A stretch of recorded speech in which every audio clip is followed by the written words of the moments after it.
si te dijera que muchas de las cosas que crees sobre Dios son mentira?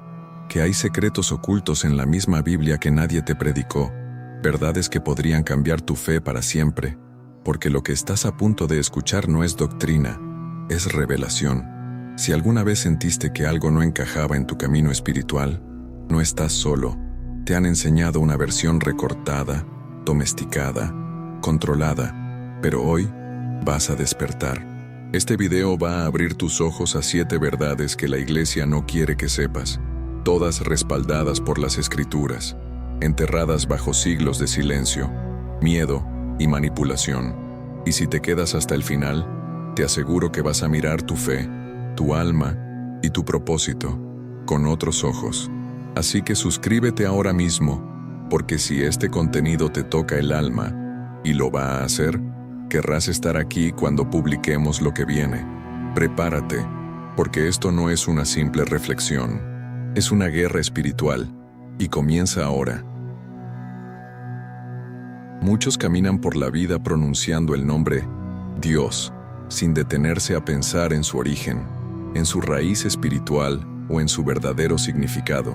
Pero cuando uno se adentra en los textos antiguos, esos escritos llenos de símbolos, profecías y revelaciones, descubre que el Creador no fue llamado simplemente Dios.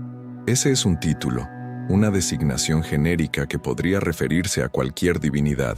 En los manuscritos hebreos aparece como YHWH, el tetragramatón sagrado, un nombre tan poderoso que ni siquiera se pronunciaba en voz alta. Algunos lo leen como Yahvé, otros, con un susurro reverente, dicen Adonai o Elohim. Cada uno de estos nombres lleva consigo una carga espiritual única, una frecuencia divina que resuena más allá del juicio humano, más allá de las religiones, y que nos conecta con algo mucho más profundo que simples letras. No es casualidad que este conocimiento se haya mantenido en secreto durante siglos, escondido entre las páginas de Biblias polvorientas, o relegado a libros apócrifos que pocos se atreven a leer. Los líderes religiosos, no todos, pero sí muchos, prefieren mantener una narrativa uniforme, donde la fe se base más en dogmas que en descubrimientos. Porque cuando uno se da cuenta de que el nombre encierra la esencia, también se da cuenta de que invocar ese nombre con fe genuina puede provocar milagros, revelar misterios, abrir el espíritu a dimensiones desconocidas. Es como tener la llave de un templo sellado. Y en ese templo, querido discípulo, se encuentran secretos capaces de sacudir creencias que uno ha tenido por años. ¿Te imaginas orar no al Dios genérico, sino a El Shaddai, el Todopoderoso como lo hizo Abraham? Cada nombre revela un rostro diferente del Creador. Yahvé, el que es, el Eterno. Adonai, el Señor soberano. Elohim, el juez y creador de todo. Estos no son simples alias, sino manifestaciones de su presencia según el contexto espiritual. En momentos de guerra, era Yahvé Tsebaot, Señor de los ejércitos. En tiempos de consuelo, era Abba, Padre cercano. Comprender estos nombres es como desvelar una profecía escondida en cada pasaje bíblico. Y quizás, por eso mismo, el enemigo espiritual, sí, aquel que mueve conspiraciones y cultos ocultos, ha sembrado confusión sobre este tema, desviando a las almas del verdadero conocimiento, llevándolas hacia una fe superficial, vacía de raíces. Recuerda cuando Moisés preguntó en la zarza ardiente, ¿quién eres tú? Y la voz respondió, yo soy el que soy. Ese no fue un simple juego de palabras. Fue una revelación que aún arde como esa zarza en el desierto, inextinguible. Allí no hubo templo, ni altar, ni sacerdote, solo un hombre, su fe y un nombre que lo cambió todo. Así sucede con cada uno de nosotros cuando nos acercamos al verdadero rostro de Dios. Ya no es una figura distante, encerrada en altares fríos, sino un espíritu vivo que habita en nuestras preguntas, en nuestras oraciones, incluso en nuestras dudas. Porque el nombre no es un título, es una invitación, un llamado a conocerlo, a caminar con Él, a ser redimidos en su verdad, más allá del ritual, del castigo o del perdón institucionalizado. Entonces, ¿por qué nos quedamos con una sola palabra, Dios? Cuando podemos tener una relación más íntima con aquel que trasciende toda definición, tal vez porque es más cómodo, tal vez porque la oscuridad espiritual se siente más segura en la ignorancia. Pero para quienes buscan revelaciones, para los que no temen las herejías aparentes ni las posesiones de conocimiento prohibido, este es el primer paso hacia una fe más viva, una fe que no se limita al templo, ni al testamento escrito, sino que fluye como un río desde la cruz hasta la resurrección, desde el sacrificio hasta la redención.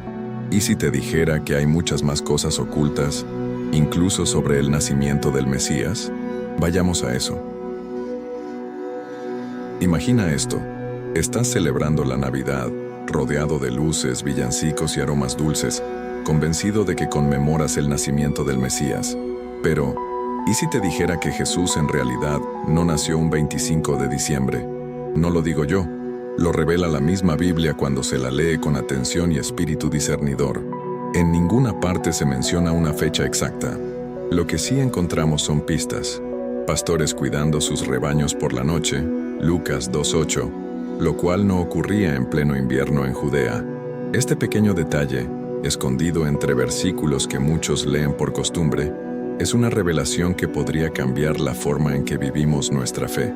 A veces, los símbolos sagrados están revestidos de tradición, pero también de ocultos rituales y antiguos cultos que se entrelazan con el tiempo. Verás, el 25 de diciembre fue una fecha elegida siglos después por el Imperio Romano, una maniobra estratégica para fusionar las creencias cristianas con celebraciones paganas, como la Saturnalia y el culto al Sol Invicto, una conspiración piadosa, si se quiere, donde la fe fue moldeada para encajar con las estructuras del poder. No fue un error, sino una jugada astuta que permitió que los cristianos sobrevivieran en medio de persecuciones y se expandieran con mayor facilidad. Pero en el proceso, se sacrificó algo más que símbolos. Se sacrificó la verdad, y es allí donde muchos se sienten incómodos, porque aceptar esto no es simplemente cuestionar una fecha, sino abrir los ojos a las manipulaciones que han marcado el curso de las religiones. Algunos dirán, ¿y qué importa la fecha, si lo esencial es celebrar a Jesús? Y tienen razón, parcialmente. Porque si ignoramos los orígenes de nuestras creencias, nos volvemos vulnerables a falsas doctrinas, herejías disfrazadas de tradición, posesiones ideológicas que nos atan más a la costumbre que al espíritu. Saber que el nacimiento de Cristo no coincidió con una fiesta adornada de árboles, regalos y luces no invalida la celebración, pero sí nos impulsa a buscar una fe más pura, despojada del barniz comercial. Nos lleva de vuelta al pesebre, al sacrificio silencioso de una joven llamada María, al milagro escondido en una cueva y no en un palacio. El nacimiento de Jesús fue un acto de humildad, no un espectáculo. La Biblia, como testamento vivo, nos invita a revisar cada tradición con ojos espirituales. Cuando Jesús vino al mundo, no necesitó de templos decorados ni rituales pomposos. Vino en la oscuridad, en la pobreza, en lo oculto, como tantos mártires de la historia que ofrecieron su vida en silencio, sin cámaras ni aplausos. Así también el Mesías llegó al mundo, no para ser servido, sino para servir. Cuando entendemos esto, el alma se libera de las cadenas del calendario y empieza a vivir la fe más allá de los días marcados, porque la salvación no depende de fechas, sino de decisiones. Y si Jesús vino a desafiar estructuras, ¿por qué habríamos de perpetuarlas sin cuestionarlas? Entonces, si Jesús no nació el 25 de diciembre, ¿cuándo nació realmente? Algunos estudiosos, basados en las señales astronómicas y los rituales judíos, sugieren que pudo haber sido en septiembre, durante la fiesta de los tabernáculos. Otros apuntan a la primavera, pero quizá lo más importante no sea el cuándo, sino el por qué. Su nacimiento, profetizado desde siglos antes, fue un acto de amor divino, un sacrificio anticipado, una luz en medio de la oscuridad espiritual que reinaba en el mundo. ¿Y sabes qué? Esta no será la última vez que descubras que lo que creías saber sobre la Biblia es solo la punta del iceberg. Vamos más allá. ¿Estás preparado para saber qué evangelios fueron silenciados? Pocas cosas causan tanto estremecimiento en el alma como descubrir que hay palabras de Jesús que no fueron incluidas en la Biblia que conocemos hoy. ¿Cómo es posible? ¿Acaso no es sagrada y completa la Escritura? Sí, pero también es cierto que a lo largo de los siglos, muchos textos fueron ocultos, juzgados como herejías y eliminados por concilios que decidieron, entre símbolos, fe y política, qué debía permanecer y qué debía ser borrado. Entre estos escritos están los evangelios de Tomás, Judas y María Magdalena, entre otros. Evangelios apócrifos les llaman. Pero, ¿y si en ellos también se esconden milagros, revelaciones y mensajes del Espíritu que podrían iluminar zonas oscuras de nuestra fe? No se trata de inventar nuevas doctrinas, ni de reemplazar el testamento reconocido, sino de comprender que la historia del cristianismo es también una historia de poder, de juicio humano, de lucha por la verdad.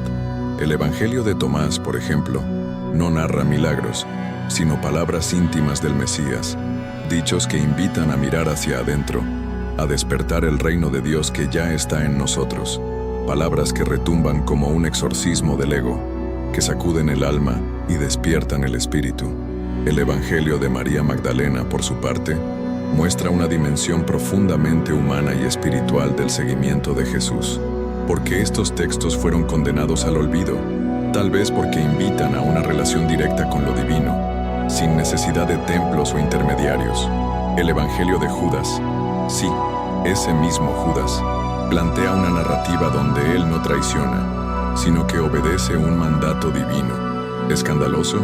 Quizá, pero también profundamente revelador, porque pone en jaque nuestra comprensión del sacrificio, del pecado, del juicio y de la redención. Estos textos no niegan a Jesús, lo muestran desde otros ángulos, como fragmentos de un espejo que fue roto a propósito.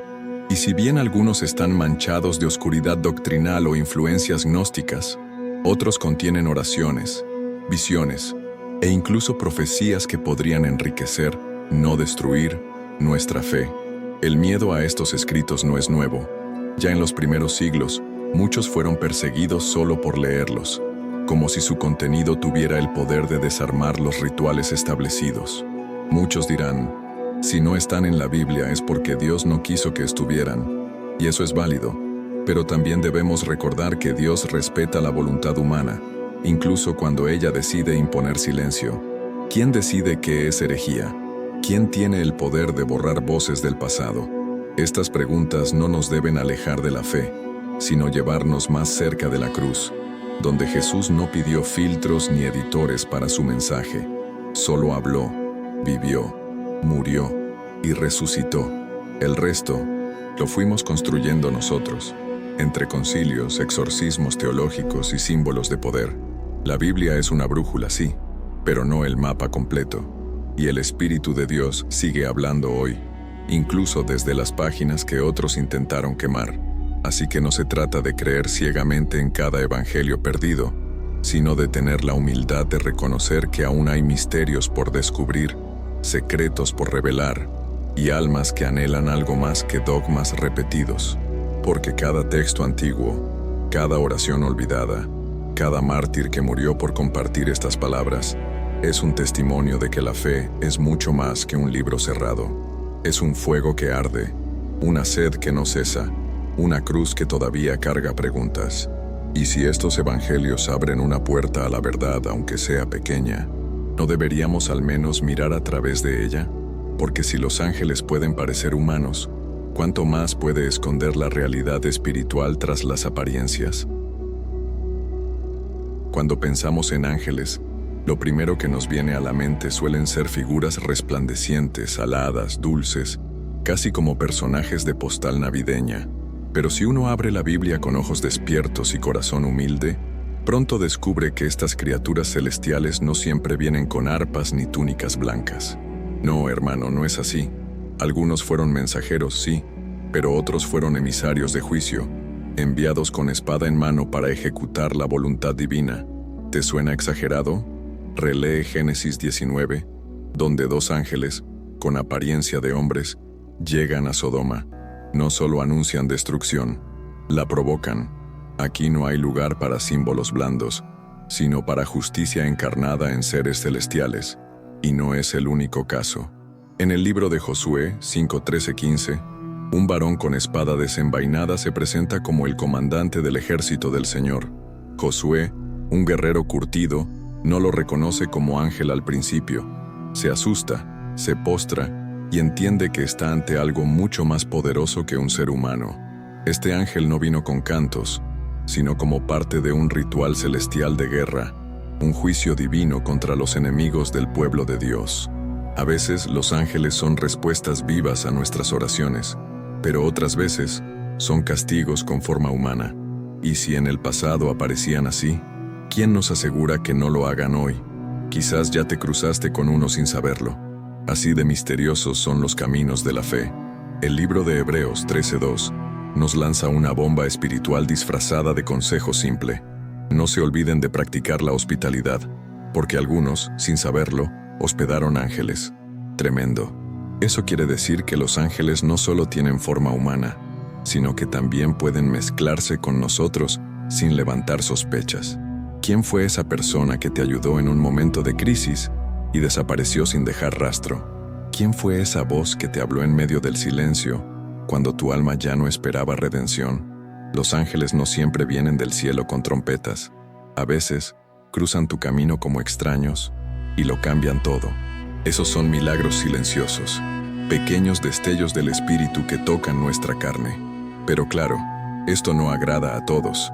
Algunos líderes religiosos prefieren mantener a los ángeles en vitrinas teológicas, bien controlados, bien simbólicos, porque aceptar que los ángeles pueden actuar en el mundo real, que participan en rituales, castigos, milagros y hasta conspiraciones divinas, es abrir la puerta a un universo espiritual que no se puede manipular tan fácilmente.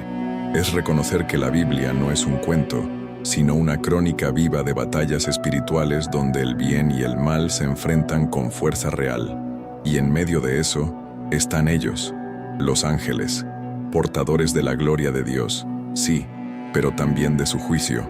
No son mascotas del cielo, son soldados del Altísimo. Así que la próxima vez que mires a un extraño en la calle o que sientas una presencia inexplicable durante tu oración, recuerda esto: podrías estar frente a un ángel. Y no todos vienen a consolar. Algunos vienen a advertir, a cortar, a despertar, porque donde hay oscuridad, hay también redención en camino. Y así como estos mensajeros celestiales aparecieron sin aviso, también desaparecieron dejando huellas en la historia. Huellas como la cruz, el sacrificio, la oración y el juicio. Pero esto apenas empieza, porque si los ángeles ya no habitan los templos, ¿qué decir de los primeros cristianos que ni siquiera tenían uno? Cuando uno imagina a los primeros cristianos, suele pensar en personas reunidas en templos, mirando una cruz colgada en la pared, cantando himnos entre vitrales y columnas. Pero eso, en realidad, no pudo estar más lejos de la verdad. Los seguidores de Jesús en los primeros siglos no usaban templos, ni púlpitos, ni mucho menos llevaban la cruz como símbolo. Aquella cruz era para ellos un instrumento de tortura infame, un recuerdo amargo del castigo más cruel del Imperio Romano, el mismo sobre el cual su Mesías fue ejecutado. ¿Te imaginas colgar una silla eléctrica en la pared para recordar a un mártir moderno? Así de impensable habría sido para ellos. En lugar de grandes catedrales, estos discípulos del Espíritu se reunían en casas, en cuevas, en catacumbas.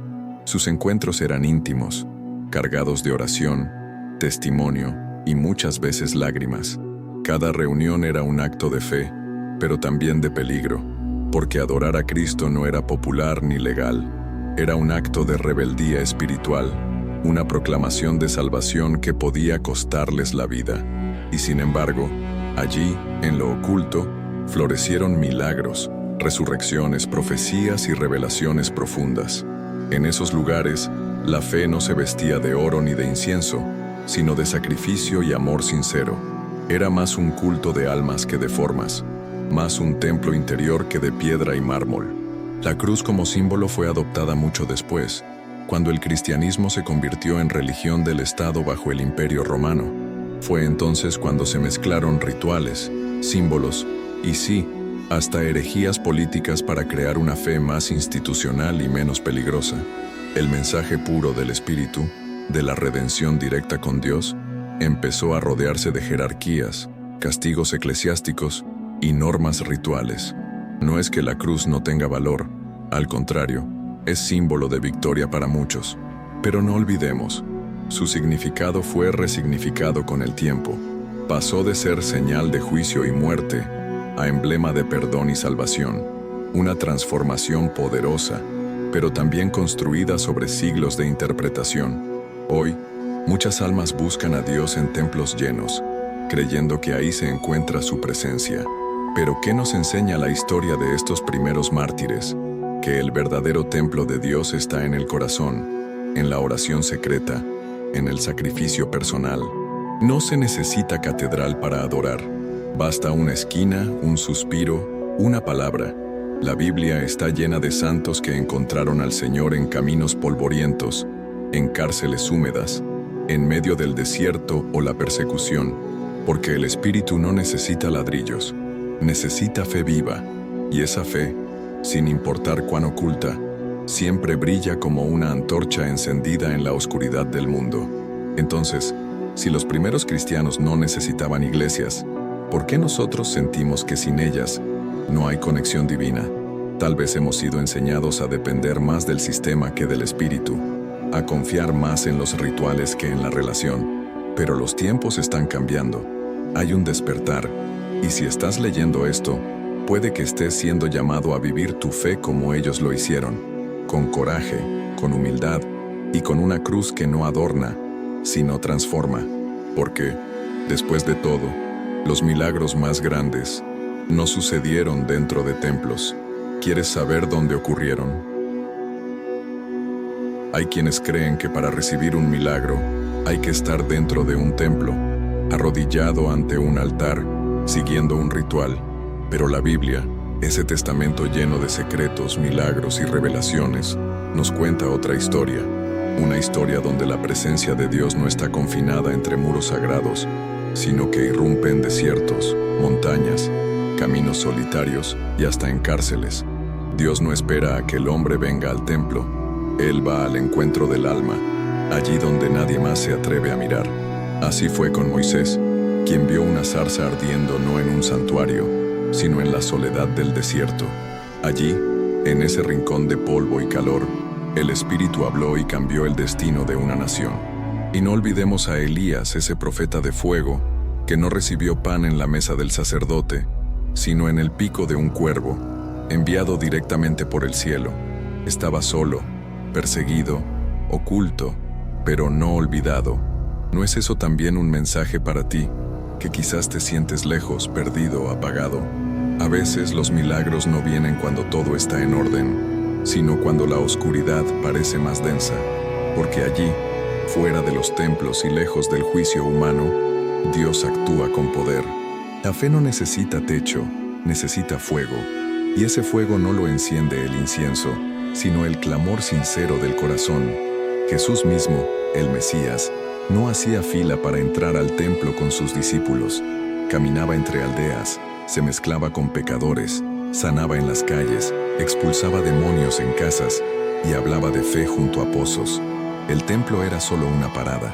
El verdadero altar estaba en cada encuentro, en cada oración, en cada alma tocada por su amor. ¿Te das cuenta? Los mayores milagros no fueron institucionales, fueron personales. No fueron parte de un ritual, sino de una relación.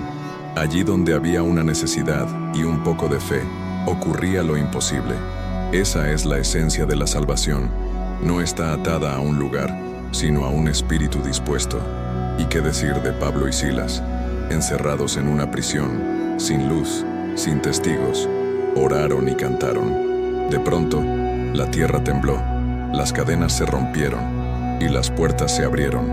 Ese no fue un milagro de templo, fue uno de fe en la oscuridad, como tantos que aún hoy suceden en lo oculto, sin cámaras, sin púlpitos, porque Dios sigue actuando donde menos lo esperamos, en la sala de un hospital, en una llamada inesperada, en medio de un culto silencioso en una habitación cualquiera, ahí donde la cruz aún pesa, pero la redención ya se anuncia, ahí donde el juicio parece inminente, pero el perdón se adelanta.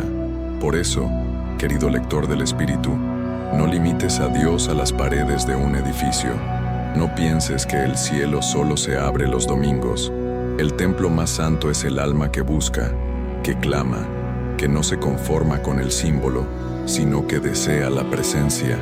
Y si entiendes esto, entonces comprenderás que incluso las visiones más temidas, como el infierno, tal vez no son lo que te enseñaron. Desde niños nos hablaron del infierno como un lugar de fuego eterno, donde las almas arden sin cesar entre gritos, castigos y demonios con tridentes. Esa imagen, tan vívida como terrorífica, ha sido grabada en el inconsciente colectivo durante siglos. Pero, ¿y si te dijera que esa versión del infierno no aparece de forma clara en la Biblia?